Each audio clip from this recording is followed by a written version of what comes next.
The company under Bill's leadership was already an impressive company when I started to work with Bill 25 years ago. They had sewing plants around the country and had established a great brand. But under Bill's continued investment in the company and his leadership, the company went on to have a global operation, including manufacturing down in Mexico, and has established itself as a premier national brand. He developed and grew and created what is an extremely successful business in Allison's, and over time adapted and changed as he saw it was needed.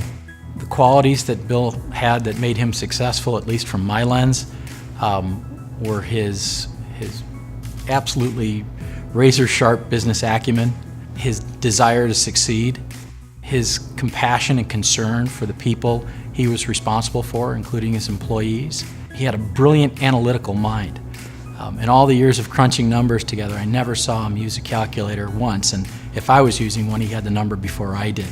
When I went to work for the First National Bank of Rochester, Bill was on the board at that time talking about what he thought about how the bank should be run and what we should invest in and the kind of people we should hire and what kind of a culture did he think we needed to develop in the bank. And he was very influential in talking to me about all of those issues.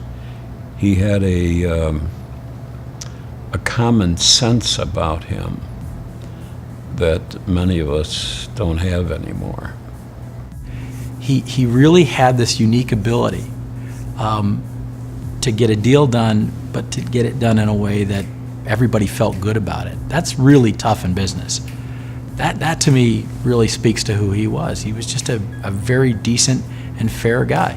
But what struck me about Bill was the enormous amount of support that he put out there philanthropically without really wanting anybody to know about it. He did the right thing for the right reasons. Bill supported not only the main lobby in Strong Memorial Hospital, but the Pediatric Surgery Center in the Golisano Children's Hospital.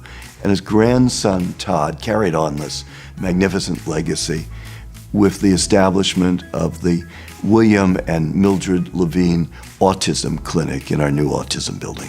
And the notion that not only was Bill very generous, but his generosity was an inspiration for other members of his family, I think is one of the most important ways in which we create a giving and supportive community.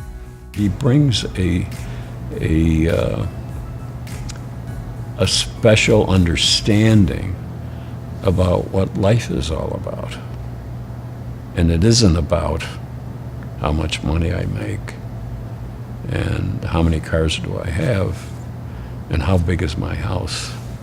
But it's really about how do the people you meet through your life feel about you. And if we could count the number of people, individuals that Bill helped, that gave advice to, that was interested in them and their success, I think that brings an added dimension to the business award for him. The sense that he had achieved considerable wealth in life and could give back to others was the very essence of who Bill was.